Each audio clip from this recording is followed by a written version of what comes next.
जय हिंद साथियों, मैं सुग्रीम प्रजापति आप सभी का स्वागत करता हूं आपका अपना परिवार एडमिशन क्लासेस में। तो आज हम लोग विज्ञान का प्रैक्टिस सेट 1 करने वाले हैं, जो आपके एग्ज़ाम के लिए बहुत ज़्यादा इंपॉर्टेंट है। यहां से प्रश्न आने की संभावना बहुत ज़्यादा है, तो आप लोग वीडियो क्लास तक जरूर देखिएगा। चलिए हम लोग क्वेश्चन नंबर 1 से स्टार्ट करते हैं। क्वेश्चन नंबर 1 में देखेंगे, अगर आप लोग को उत्तर आ रहा हो तो आप लोग कमेंट बॉक्स में बताते रहिएगा। यहाँ पर क्या पूछा गया है, इलेक्ट्रॉन सदैव गति करते हैं। इलेक्ट्रॉन सदैव गति करते हैं, कैसे करते हैं? उच्च विभव से निम्न विभव की ओर, निम्न विभव से उच्च विभव की ओर, उच्च ताप से निम्न ताप की ओर, निम्न ताप से उच्च ताप की ओर। यहाँ पर कौन सा ऑप्शन सही हो जाएगा आप लोग बताएंगे? तो यहाँ पर ऑप्शन नंबर बी बिल्कुल सही है। निम्न विभव से उच्च विभव की ओर गति करते हैं जो इलेक्ट्रॉन। अब यहाँ पर बात की जाए इलेक्ट्रॉन, प्रोटॉन और न्यूट्रॉन। यहाँ पर आप लोग समझेंगे, एक बार इसको मिटा दें उसके बाद देखिए। तो यहाँ पर प्रोटॉन पर कैसा आवेश होता है, न्यूट्रॉन पर कैसा आवेश होता है और इलेक्ट्रॉन पर कैसा आवेश होता है आप लोग बताएंगे। तो यहाँ पर इलेक्ट्रॉन लिख दे रहे हैं, इलेक्ट्रॉन की बात की जाए, और प्रोटॉन, और एक होता है न्यूट्रॉन। तो यहाँ पर इलेक्ट्रॉन कैसा होता है, इलेक्ट्रॉन जो होता है ऋणात्मक होता है, ऋणात्मक। और बात की जाए प्रोटॉन, तो प्रोटॉन कैसा होता है, प्रोटॉन जो होता है धनात्मक होता है, और बात की जाए न्यूट्रॉन का, तो न्यूट्रॉन उदासीन होता है। कैसा होता है? उदासीन होता है। तो आप लोग इसको याद करेंगे। और बात की जाए आवेश की, प्रोटॉन पर कितना आवेश होता है, इलेक्ट्रॉन पर कितना आवेश होता है, और जो है न्यूट्रॉन पर कितना आवेश होता है। तो यहाँ पर लिख दे रहे हैं, इलेक्ट्रॉन पर जो होता है, यहाँ पर एक बार मिटा दें उसके बाद देखिए यहाँ पर कितना होता है, -1.6 × 10⁻⁻19 कूलाम होता है। कितना होता है? कूलाम। यहाँ पर कूलाम लिख लीजिएगा कूलाम। यहाँ पर देखेंगे प्रोटॉन पर, तो प्रोटॉन पर जो होता है +1.6 × 10⁻⁻19 कूलाम। कितना होता है? तो आप लोग यहाँ पर देखेंगे +1.6 × 10⁻⁻19 कूलाम। और जो बात की जाए न्यूट्रॉन का, तो न्यूट्रॉन पर 0 होता है। और जब बात की जाए जो है इलेक्ट्रॉन की खोज किसने की, प्रोटॉन की खोज किसने की, और न्यूट्रॉन की खोज किसने की, तो इलेक्ट्रॉन की जो खोज किसने की, इलेक्ट्रॉन की, तो इलेक्ट्रॉन की जो है जे थॉमसन। यहाँ पर लिख दे रहे हैं जे थॉमसन जो है इलेक्ट्रॉन की खोज की।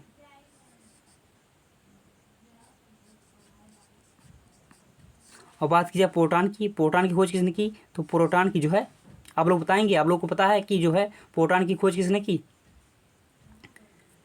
तो रदरफोर्ड ने की। किसने की? रदरफोर्ड। और बात की जाए न्यूट्रॉन की खोज किसने की, तो न्यूट्रॉन की जो खोज की चैडविक। तो यहाँ पर आप लोग इसको भी याद करेंगे, यानी कि इस क्वेश्चन का जो आंसर सही था ऑप्शन नंबर बी बिल्कुल सही था। इलेक्ट्रॉन जो गति करते हैं निम्न विभव से उच्च विभव की ओर गति करते हैं, यानी कि ऑप्शन नंबर बी बिल्कुल सही था। आइए आगे बढ़ते हैं। अगला क्वेश्चन देखिए, यहाँ पर क्या पूछा गया है, यहाँ पर पूछा गया है कार्य का सीजीएस मात्रक है। कार्य का सीजीएस मात्रक क्या है आप लोग जानते हैं? तो आप लोग बताइए यहाँ पर कमेंट बॉक्स में कौन सा ऑप्शन सही हो जाएगा इस क्वेश्चन का। तो यहाँ पर जूल दिया गया है, आर्ग दिया गया है, न्यूट्रॉन दिया गया है, और जो दिया गया है डाइन दिया गया है। तो कौन सा ऑप्शन सही हो जाएगा आप लोग बताएंगे? तो यहाँ पर ऑप्शन नंबर बी बिल्कुल सही है, अर्घ। कार्य का सीजीएस मात्रक जो होता है अर्घ होता है। आप लोग बताएंगे एसआई मात्रक क्या होता है, कार्य का एसआई मात्रक क्या होता है आप लोग बताएंगे? एसआई मात्रक क्या होता है कार्य का? तो जूल होता है। क्या होता है? जूल। कार्य का एसआई मात्रक क्या होगा? जूल होगा। आप लोग बताएंगे 1 जूल बराबर कितना होता है? 1 जूल बराबर कितना होता है आप लोग बताएंगे? 1 जूल बराबर 10⁻7 अर्घ होता है। कितना होता है? 10⁻7 अर्घ होता है। और बात की जाए न्यूटन किसका एसआई मात्रक है, न्यूटन आप लोग बताएंगे किसका एसआई मात्रक है? तो बल का एसआई मात्रक क्या है? न्यूटन है। बल का यहाँ पर लिख दे रहे हैं, बल का एसआई मात्रक क्या है? तो आप लोग बताएंगे न्यूटन। बल का एसआई मात्रक क्या है? तो आप लोग बताएंगे न्यूटन। और सीजीएस मात्रक बताएंगे आप लोग, सीजीएस मात्रक, बल का सीजीएस मात्रक क्या है? सीजीएस मात्रक आप लोग बताएंगे, सीजीएस मात्रक बल का क्या है? तो डाइन है। क्या है? डाइन। एक न्यूटन बराबर कितना होता है आप लोग जानते हैं। एक न्यूटन बराबर आप लोग बताएंगे कमेंट बॉक्स में, एक न्यूटन बराबर कितना होता है। एक न्यूटन बराबर कितना होता है आप लोग बताएंगे कमेंट बॉक्स में। तो एक न्यूटन बराबर 10⁵ डाइन कितना होता है। एक न्यूटन बराबर 10⁵ डाइन और एक जूल बराबर 10⁻7 अर्ग। तो आप लोग इसको भी याद रखेंगे। आइए अब अगला क्वेश्चन देखते हैं। अगला क्वेश्चन देखिए, इस क्वेश्चन को आप लोग बताएंगे कौन सा ऑप्शन सही है इस क्वेश्चन का। तो यहाँ पर क्या पूछा गया है, यहाँ पर पूछा गया है वोल्ट मीटर परिपथ में सदैव लगाया जाता है। जो वोल्ट मीटर होता है परिपथ में सदैव किस क्रम में लगाया जाता है आप लोग बताएंगे। यहाँ पर दिया गया है श्रेणी क्रम, समांतर क्रम, ये दोनों इनमें से कोई नहीं। वोल्ट मीटर जो होता है किस क्रम में लगाया जाता है, परिपथ में किस क्रम में लगाया जाता है, यही पूछा गया है यहाँ पर। तो आप लोग बताएंगे किस क्रम में सदैव लगाया जाता है। तो समांतर क्रम में लगाया जाता है। किस में लगाया जाता है, समांतर क्रम में लगाया जाता है। और बात की जाए अमीटर, आप लोग एक होता है अमीटर, अमीटर आप लोग को पता होगा अमीटर किस क्रम में लगाया जाता है। आप लोग बताएंगे अमीटर, अमीटर यहाँ पर मिटा दें। उसके बाद देखिए यहाँ पर ऑप्शन नंबर बी बिल्कुल सही था। अमीटर किस क्रम में लगाया जाता है, तो अमीटर जो है श्रेणी क्रम में लगाया जाता है। किस में लगाया जाता है, अमीटर श्रेणी क्रम में लगाया जाता है। और बात की जाए जो है वोल्ट मीटर परिपथ में सदैव लगाया जाता है, तो समांतर क्रम में लगाया जाता है। और बात की जाए इसमें एक आदर्श वोल्ट मीटर का प्रतिरोध कितना होना चाहिए। एक आदर्श वोल्ट मीटर का प्रतिरोध कितना होना चाहिए, तो अनंत होना चाहिए। कितना होना चाहिए, अनंत। एक आदर्श वोल्ट मीटर का प्रतिरोध अनंत होना चाहिए। और बात की जाए अमीटर का प्रतिरोध कितना होना चाहिए। एक आदर्श अमीटर का प्रतिरोध कितना होना चाहिए आप लोग बताएंगे कमेंट बॉक्स में, जल्दी से बताइए। एक आदर्श अमीटर का प्रतिरोध होना चाहिए कितना होना चाहिए, तो 0 होना चाहिए। कितना होना चाहिए, 0। ऑप्शन 0 होना चाहिए। और जो है वोल्ट मीटर का एक आदर्श वोल्ट मीटर का प्रतिरोध होना चाहिए तो अनंत होना चाहिए। कितना होना चाहिए, अनंत होना चाहिए। यानी कि इस क्वेश्चन का जो आंसर सही था ऑप्शन नंबर बी समांतर क्रम सही था। आइए अगला क्वेश्चन देखते हैं। अगला क्वेश्चन देखिए, यहाँ पर बताइए कौन सा ऑप्शन सही हो जाएगा इस क्वेश्चन का। तो यहाँ पर पूछा गया है मानव नेत्र में किसी वस्तु का प्रतिबिंब बनता है, तो कहाँ पर बनता है, रेटिना पर बनता है, पुतली पर बनता है, कार्निया पर बनता है, आइरिस पर बनता है। कहाँ पर बनता है आप लोग कमेंट बॉक्स में बताएंगे। जो विद्यार्थी ऑप्शन नंबर ए बता रहे हैं बिल्कुल सही है, रेटिना पर बनता है। कहाँ पर बनता है, रेटिना पर बनता है। मानव नेत्र में किसी वस्तु का प्रतिबिंब कहाँ पर बनता है, तो रेटिना पर बनता है। ऑप्शन नंबर ए बिल्कुल सही है। और बात की जाए अस्पष्ट दृष्टि की न्यूनतम दूरी कितनी होनी चाहिए, यहाँ पर लिख दे रहे हैं अस्पष्ट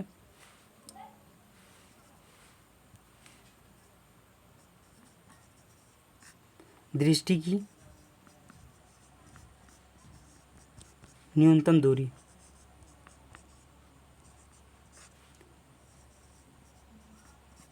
कितनी होनी चाहिए, तो आप लोग बताएंगे अस्पष्ट दृष्टि की न्यूनतम दूरी कितनी होनी चाहिए, तो 25 सेंटीमीटर होनी चाहिए। कितनी चाहिए, 25 सेंटीमीटर होनी चाहिए।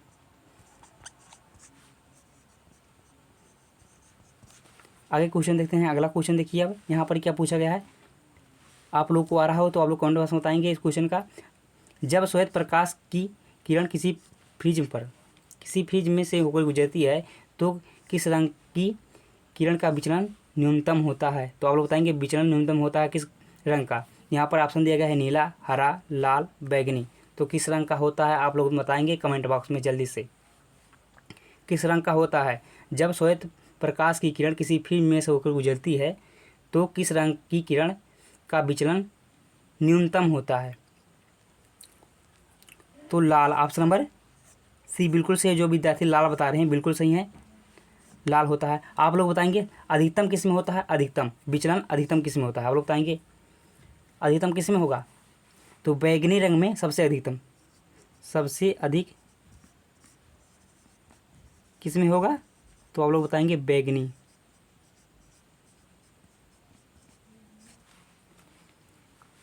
आइए अब आगे का क्वेश्चन देखते हैं।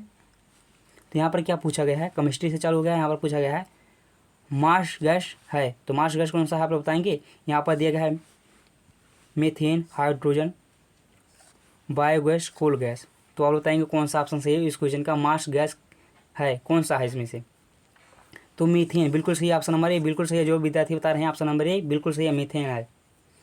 अब बात की जाए, यहाँ पर पूछा गया था एक बार क्वेश्चन, प्रोड्यूसर गैस। तो प्रोड्यूसर गैस आपका फार्मूला लोगों को याद होगा, प्रोड्यूसर गैस कौन सा है?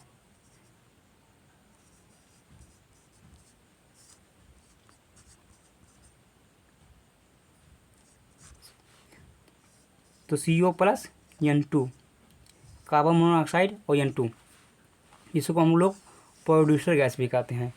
यानी कि इस क्वेश्चन का जो आंसर सही था मास गैस है, तो यहाँ पर मीथेन जो है मास गैस है, प्रोड्यूसर गैस जो है CO+N2 जो है प्रोड्यूसर गैस है। आइए अगला क्वेश्चन देखते हैं। अगला क्वेश्चन देखिए, यहाँ पर क्या पूछा गया है, निम्नलिखित में से कौन सा कठोर पदार्थ है? तो कौन सा सबसे कठोर पदार्थ है? यहाँ पर पूछा गया है सबसे कठोर पदार्थ कौन सा है, तो आप लोग बताएंगे कौन सा सबसे कठोर पदार्थ है। तो यहाँ पर दिया है क्रोमियम, रुबिडियम, हीरा, जिसे हम लोग डायमंड कहते हैं, और लोहा। तो कौन सा है सबसे कठोर पदार्थ? क्लास समझ में आ रहा हो तो लाइक कर दीजिए एक बार वीडियो को। तो यहाँ पर कौन सा ऑप्शन सही हो जाएगा, निम्न में से कौन सा सबसे कठोर पदार्थ है? कौन सबसे कठोर पदार्थ कौन सा है इसमें से, आप लोग बताएंगे? तो हीरा, डायमंड, जिसे हम लोग डायमंड कहते हैं, बिल्कुल सही, ऑप्शन नंबर सी बिल्कुल सही है। हीरा सबसे कठोर पदार्थ कौन सा है इनमें से, तो जो है हीरा सबसे कठोर पदार्थ है। आइए अगला क्वेश्चन देखते हैं। अगला क्वेश्चन, तो यहाँ पर क्या पूछा गया है, सबसे अधिक आघातवर्धनीयता धातु है कौन सा? जो जहाँ धातु है सबसे अधिक आघातवर्धनीयता है, तो यहाँ पर दिया गया है मैग्नीशियम, सोना, लोहा, तांबा। तो बताएंगे आप लोग कौन सा ऑप्शन सही है इस क्वेश्चन का? सबसे अधिक आघातवर्धनीयता धातु है, तो यहाँ पर देखकर बताइए ऑप्शन में कौन सा ऑप्शन सही हो जाएगा इस क्वेश्चन का। तो यहाँ पर सोना बिल्कुल सही है, ऑप्शन नंबर बी बिल्कुल सही है, सोना सबसे अधिक आघातवर्धन धातु कौन सा है, तो आप लोग बताएंगे सोना जो है सबसे अधिक आघातवर्धनता धातु है। चलिए आगे देखते हैं। अगला क्वेश्चन देखिए, यहाँ पर क्या पूछा गया है, यहाँ पर पूछा गया है, अगर आप लोग को आ रहा हो तो आप लोग कमेंट बॉक्स में बताइए इस क्वेश्चन का, इनमें से कौन पीड़कनाशी का उदाहरण नहीं है? कौन सा जो है पीड़कनाशी का उदाहरण है? तो सबसे पहले आप लोग जानिए पीड़कनाशी क्या होता है। तो पीड़कनाशी का अभिप्राय जो है उन रसायनों से है जो जानवर और कीट को मारने का काम आता है। क्या होता है जो है पीड़कनाशी उन रसायनों का अभिप्राय है, उन रसायनों से अभिप्राय है जो क्या होता है जानवरों और कीटों को मारने के काम आते हैं, और जो है फसल और जो है अनाज को संचित करने के रूप में काम आते हैं। तो आप लोग बताएंगे कौन सा ऑप्शन सही है इस क्वेश्चन का। और बात की जाए जो है पीड़क के प्रकार, पीड़कनाशी के प्रकार, तो पीड़कनाशी जो होते हैं 4 प्रकार के होते हैं। अब कौन कौन से होते हैं, तो यहाँ पर देखेंगे हम लिख दे रहे हैं, जो है कीटनाशी होता है। पीड़कनाशी जो होता है 4 प्रकार का होता है। तो एक होता है कीटनाशी, कीटनाशी यहाँ से आप लोग कीटनाशी से आप लोग समझ में आया होगा कि कीड़ों को मारने के लिए, यहाँ पर कीड़ों को मारने के लिए। और बात की जाए दूसरा क्या है कवकनाशी, तो नाम से ही पता है कवकनाशी, कवक को नाश करने वाला जो है ये क्या करता है, कवकनाशी जो है कवक को मारता है। और बात की जाए यहाँ पर तीसरा, इसको आप लोग बताएंगे क्या होता है, कृंतकनाशी, कृंतकनाशी। यहाँ पर आप बताएंगे कीटनाशी जो किसको नाश करता है, तो जो चूहों को मार देता है, जो है कीटनाशी जो है चूहों को मार देता है। और बात की जाए चौथा क्या है खरपतवारनाशी, आप लोगों को पता है खरपतवारनाशी, खरपतवारनाशी तो सबको पता है खरपतवारनाशी जो है खरपतवार को नाश कर देता है, यानी कि खरपतवार को जला देता है। यहाँ पर कौन सा ऑप्शन सही हो जाएगा आप लोग बताएंगे। यहाँ पर निम्न में से इनमें से कौन सा पीड़कनाशी का उदाहरण है, तो पीड़कनाशी क्या मैंने बताया, पीड़कनाशी का प्राय उन रसायन से है जो है जानवर और कीड़ों को मार देते हैं। क्या करते हैं, जानवर और कीड़ों को मारने के लिए काम आते हैं या मार देते हैं। इनका प्रयोग जो है हम लोग क्या करते हैं फसल और अनाज को संचित करने के रूप में करते हैं, यानी कि सुरक्षित रखते हैं। तो यहाँ पर जो है ऑप्शन कौन सा ऑप्शन सही है आप लोग बताएंगे। तो यहाँ पर BCG, ऑप्शन नंबर सी बिल्कुल से है, BCG जो है नहीं है। बाकी जो है DDT भी है, DDT से आप लोग पता है कि खरपतवार नाश होता है। BHC भी है और कोरेंडस भी है। और एक क्या है, एक होता है और जो पीड़कनाशी होता है, पीड़कनाशी क्या होता है, तो यहाँ पर हेप्ताक्लोर, यहाँ पर लिख दे रहे हैं आप लोग, इसको भी याद करेंगे हेप्ताक्लोर। और एक होता है मेथिल पैराथाइन, यहाँ पर लिख दे रहे हैं मेथिल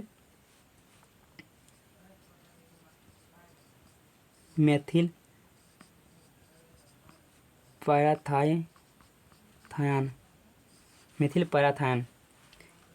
ये भी है और ये भी जो है क्या है पीड़कनाशी है। DDT है और BHC भी है और कोरोंडन भी है, तीनों है।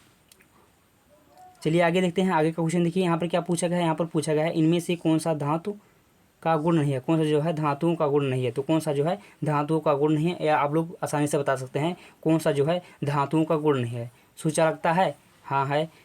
आघातवर्धनता है और तन्यता है। जो दिया गया है ऑप्शन नंबर बी जो दिया गया है निम्न गलनांकता, ये नहीं है। बाकी जो है सुचालकता भी है, आघातवर्धनता भी है और जो है तन्यता धातु का गुण है। जो है इनमें से निम्न गलनांकता ए नहीं है। तो यानी कि ऑप्शन नंबर इस क्वेश्चन जो सही हो जाएगा, सही क्या हो जाएगा, सही ऑप्शन नंबर बी बिल्कुल सही था इस क्वेश्चन का। आइए अगला क्वेश्चन देखते हैं। अगला क्वेश्चन देखिए, इस क्वेश्चन को आ रहा हो तो आप लोग कमेंट बॉक्स में बताइए कौन सा ऑप्शन सही है इस क्वेश्चन का। तो यहाँ पर क्या पूछा गया था, यहाँ पर पूछा गया था आधुनिक आनुवंशिकी के जनक कौन है। तो बताइए आधुनिक आनुवंशिकी के जनक कौन है। एक बार पूछता है आनुवंशिकी के जनक कौन है, एक बार पूछा है आधुनिक आनुवंशिकी के जनक कौन है, और दोनों अलग अलग हैं। तो आप लोग बताएंगे कौन सा ऑप्शन सही है इस क्वेश्चन का। मेंडल जो है ये क्यों कौन है, तो ये है आनुवंशिकी के जनक, आनुवंशिकी के जनक। जो है आधुनिक आनुवंशिकी के जनक कौन है, तो आप लोग बताएंगे डब्ल्यू बेटसन जो है ऑप्शन नंबर सी बिल्कुल सही है। डब्ल्यू बेटसन जो है आधुनिक आनुवंशिकी जनक है। और बात की जाए आनुवंशिकी जनक कौन है, तो आप लोग बताएंगे मेंडल जो है आनुवंशिकी के जनक हैं। और आधुनिक पूछ ले तो आधुनिक आनुवंशिकी के जनक कौन है, तो डब्ल्यू बेटसन जो है आधुनिक आनुवंशिकी के जनक है।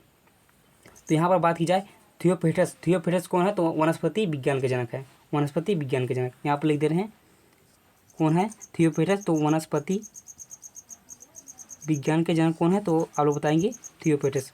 और यहाँ पर बात की जाए रॉबर्ट हुक, तो रॉबर्ट हुक कौन है, तो रॉबर्ट हुक जो है कोशिका विज्ञान के जनक हैं। कौन है, कोशिका विज्ञान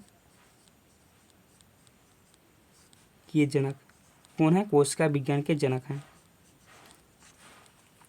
यहाँ पर ऑप्शन जो सही था ऑप्शन नंबर सी बिल्कुल सही था। डब्ल्यू बेटसन जो है आधुनिक आनुवंशिकी के जनक हैं। और बात की जाए आनुवंशिकी के जनक कौन है, तो मेंडल जो है आनुवंशिकी के जनक हैं। आधुनिक आनुवंशिकी के जनक कौन है, तो यहाँ पर डब्ल्यू बेटसन जो है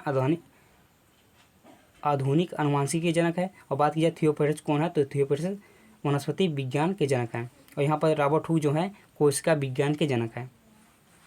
आइए अगला क्वेश्चन देखते हैं। अगला क्वेश्चन देखिए यहाँ पर क्या पूछा गया है। यहाँ पर पूछा गया है परजीवी पौधा है, कौन सा जो है परजीवी पौधा है। अमरबेल, कपास, आम, सेब। तो कौन सा जो है परजीवी पौधा है, आप लोग बताएंगे कौन सा जो है परजीवी पौधा है।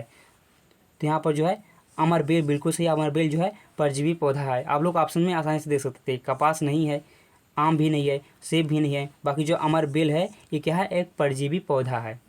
क्या है, परजीवी पौधा है।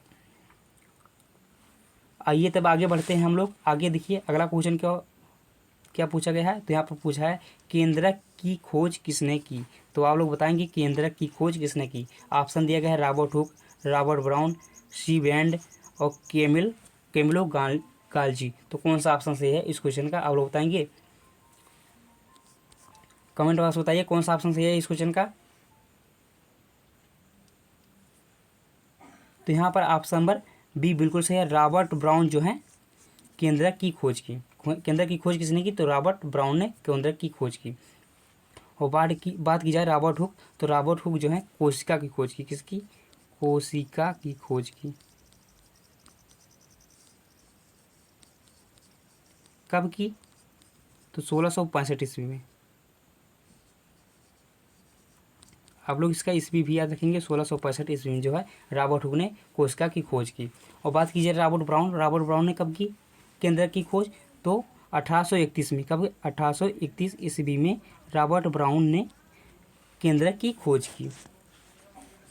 केंद्रक, अब बात की जाए केंद्रक क्या है, तो केंद्रक जो है, केंद्रक की बात की जाए तो केंद्रक क्या है, आप लोग बताएंगे केंद्रक क्या है। तो केंद्रक जो है आनुवंशिकता वाहक, आनुवंशिकता का वाहक होता है। केंद्रक जो होता है आनुवंशिकता का वाहक होता है। तो आप लोग इसको याद करेंगे कि आनुवंशिकता का वाहक कौन होता है, तो आप लोग बताएंगे केंद्रक जो है आनुवंशिकता का वाहक होता है। और बात की जाए शीबैंड कौन है, शीबैंड आप लोग बताएंगे शीबैंड कौन है, जो है माइट्रोकांडिया शब्द सर्वप्रथम किसने प्रयोग किया, तो शीबैंड जी ने प्रयोग किया। माइट्रोकांडिया शब्द का प्रयोग सबसे पहले किसने किया, तो शीबैंड ने प्रयोग किया। कब किया, तो आप लोग बताएंगे कब किया, तो 1897 ईस्वी में किया। कब किया? जो है सबसे पहले माइटोकॉन्ड्रिया शब्द का प्रयोग किसने किया? तो आप लोग बताएंगे सी ब्रेन ने किया। कब किया? तो 1897 ईस्वी में किया, 97 ईस्वी में किया। आइए अब आगे का क्वेश्चन देखते हैं हम लोग। आगे का देखिए, तो यहाँ पर क्या पूछा गया है? रक्त है एक। रक्त क्या है? आप लोगों को पता है तो आप लोग बताइए कमेंट बॉक्स में, रक्त क्या है? उपकला ऊतक, संयोजी ऊतक, तंत्रिका ऊतक, पेशी ऊतक, क्या है? आप लोग बताएंगे इस क्वेश्चन का आंसर। आ रहा हो तो बताइए, और वीडियो को अभी तक लाइक नहीं किए हैं तो लाइक कर दीजिए। बताएंगे कौन सा ऑप्शन है इस क्वेश्चन का? रक्त है एक। रक्त क्या है? रक्त एक संयोजी ऊतक है, यानी कि ऑप्शन नंबर बी बिल्कुल सही है। रक्त क्या है? रक्त एक संयोजी ऊतक है। आइए आगे का क्वेश्चन देखते हैं हम लोग। यहाँ पर देखिए क्वेश्चन नंबर 15 में क्या पूछा गया है? मनुष्य के शरीर की सबसे बड़ी ग्रंथि है, सबसे बड़ी ग्रंथि कौन सा है? आप लोग बताएंगे सबसे बड़ी ग्रंथि कौन सा है? कमेंट बॉक्स में बताइए सबसे बड़ी ग्रंथि कौन सा है मनुष्य का। मनुष्य के शरीर की सबसे बड़ी ग्रंथि है, क्या है? पित्ताशय है, यकृत है, अग्नाशय है, और क्या कुछ मस्तिष्क है। तो कौन सा ऑप्शन सही है इस क्वेश्चन का? आप लोग बताएंगे। तो जो है ऑप्शन नंबर बी बिल्कुल सही, यकृत जो है मनुष्य की शरीर की सबसे बड़ी ग्रंथि है, यानी कि ऑप्शन नंबर बी बिल्कुल सही है। तो प्यारे बच्चों, आशा है आज का क्लास आप लोगों को पूरा समझ में आया होगा। तो अपने दोस्तों के साथ जरूर शेयर करिए, लाइक करिए, सब्सक्राइब करिए। मिलते हैं अगले वीडियो में।